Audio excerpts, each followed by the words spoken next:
Ang tanong ko, ikaw ba'y kaaway o kaibigan?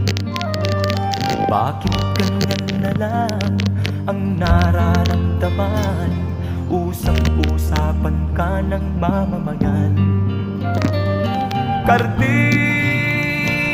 ikaw ba'y kaaway o kaibigan?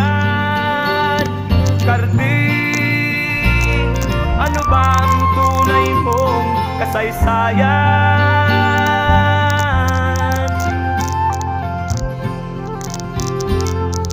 Lahat nagtatanong, ano ba ang nangyari? Ano ba ang tunay mong katauhan?